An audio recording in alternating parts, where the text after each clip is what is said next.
En tout cas, Ezaya Koyinda, boya peuple congolais, bambote na bino esika bozwami ya bino Maserati Kimpavita très rapidement tobimi lisu poto beta nanuma ba flash ezoleka. Bande konangai 15% en tout cas mikolo ya komi président des espaces aériens pour ya boyine kozala président du Congo tomona mutu alula ba voyage. Tomona mutu alula mapata lokola 15% nan tomona te. Donc désormais 15% tobenga yo Matamaskin Airways, maramwe bele wana te yo penda désormais président des espaces aériens. Bande konanga 15% auta ki France. Après la France tomoni kuna na Égypte. Égypte akiti na Kinshasa pour quelques heures. Awa nazo bet la bino lisolo azana Doha na Qatar. Bande konanga, est-ce que vous savez pourquoi il est au Qatar? Bama yamine ne kwe. 15% a fingela ki biso bananga awa na ba M23 ba Pantin parce que c'est des rebelles et tout et compagnie. A finga ki bang. Bande ko 15% après le Qatar, ok Brésil, après Brésil a maté pas Trump parce que et pas Trump pour na faut Trump passer à la médiation pour na traiter na bango de paix entre ye na Kagame. Sauf que Trump tellement kayebi ke o penza c'est pas la peine, mutunyo soto akoma neko banga ye, so otie munoro na makambu na ye, tu vas te manger hors jeu. Pour ye papa, j'étais pas au courant, j'avais oublié, on m'avait envoûté, je retire. Donc ye te ba comment vivre na ye na keba. Donc Trump bande konanga 15% tanga longwe kaka Égypte, maramoko na Kinshasa. Pour quelques heures, à Salikaka quelques heures, Washington et l'Élysée, Maison Blanche et l'Élysée.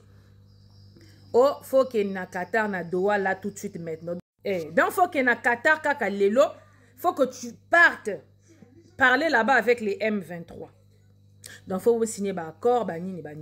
Donc, 15% quand tu as quitté Kinshasa, il n'a même pas eu le temps de se reposer que Mbalamoko fallait qu'il reparte. 15%, tu nous coûtes cher, hein?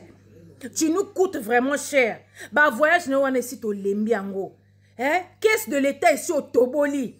Bah 2 milliards coûte au Seigneur qui Trump abonné au PESA. Bref, on a histoire entre parenthèses, on va revenir après. Bah de konanga dans Washington et l'Élysée, bah yebse kene na Qatar na Doha. 15% na kokoma mbamo na kokende mbamo na Doha. Si qu'on a Doha wana fois kuta na ba M23. Ba solula. Mais il y a finga qui ba M23 ba Pantin, ba soki ba nini ba marionnette ba kambo belé. Ye makambo finga qui bango biso nyoso to yebi. 15%. Ba nanga na ba accord na bango ba loba kike yo 2028, tu ne dois pas te représenter. Toi, tu ne dois pas changer la constitution et la transition va se faire sans toi. Na moi ba makambo c'est belé. Quand vous allez na bango, il va réclamer. Bref, en tout cas, tout ça là, il y a plein de choses, il y a plein de clauses dans ce contrat là. Oh, il faut signer naba nanga. Trump a dit que tant que tu ne règles pas le problème avec les M23, tant que vous ne trouvez pas un terrain d'entente, tant que vous ne parlez pas, vous ne dialoguez pas, ngape médiation na osalate awa na mikaou. Le squelette ambulant Kagame. Abinga pena osate. Donc yangona yebisa keke pour il sait que faut matana États-Unis kuna. Donc Trump a yebisa kitana nous na Doha. Bon 15%. Depuis je te dis la vérité à tes talimbois, tes mangeurs de chiens, ba obaliaka mboa, oye baliaka nzoto ba chinois baliaka nzoto ba mboa, bino baliaka na mutu ya mboa, ça vous bouffe la matière grise yangona bokoma lokwa. Hein? Bon, comme le roi va Toko, ils ne réfléchissent plus. Toute la matière grise, elle a été bouffée à force de manger la tête du chien. On vous dit que la viande canine, elle est déconseillée pour la santé, mais bon, yo karate, au moins, alors que je suis en train de leur donner des vraies informations. Hein? Dans Bande Konangai, 15% n'a pas dit leur la vérité que Batio contre mur que ça ne va pas. Bon, yo suko finga ki bananga ba pantin bani. Ok, osani na Doha. Ok, osani na Qatar. Qu'est-ce que tu es parti faire là-bas? Si vraiment yosa fati béton finga la bango yo tu dis au kanga bango Kabila coûte et tout. Naromi oh condamné à mort. Yo wana kuna zo tepané par-ci par-là voyager nene tchalingi. Bon, yo suko tu vas faire quoi? Tu vas parler de quoi avec les Nang?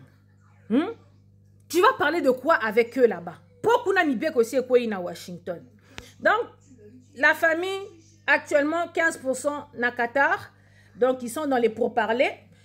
ceux qui ils trouvent un terrain d'entente na bananga que c'est bon valider malgré que bananga ebe que oh pendant bourma mabe ako balukela bango à la dernière minute, mais quand ils vont trouver un terrain d'entente on a tout moni 15% Brésil après États-Unis pour Trump a ça la bango médiation pour solo là na le squelette ambulant Kagame.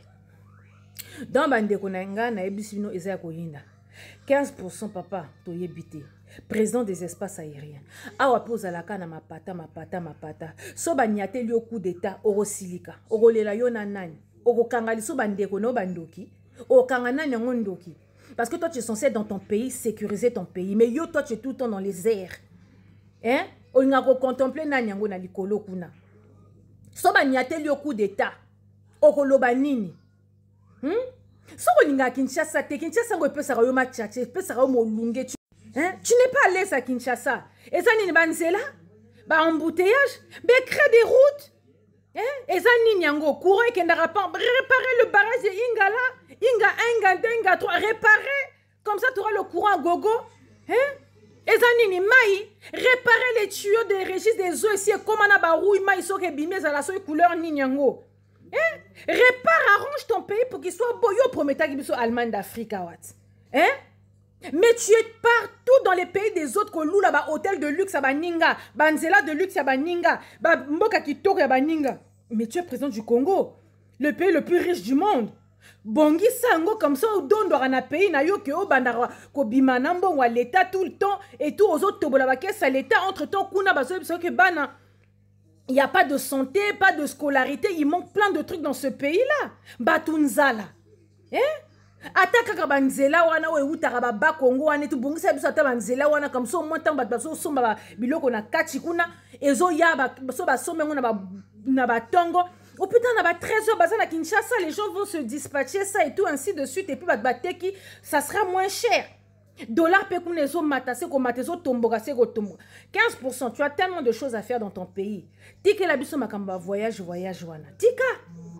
Ce que tu veux que Trump fasse la médiation entre toi et Kagame, pourquoi? Ti ok olele pas Trump kuna. Au moins n'est pas Macron a babona bango ba monyo yo ndoki. Ti ok ce que pas Trump pardon, salaka likambo pour Macron koki na été. Donc yo pe ba yebiso que no bongsana na bananga soko sisi na bananga que non vous validez. Wana oye. Et puis qui dit même et tout que c'est qui dit même et tout que Trump va accepter cette médiation. Question mark, point d'interrogation. Et ça qui Oyabino Maserati qui me vite. À très bientôt pour de nouvelles aventures. Ingeta.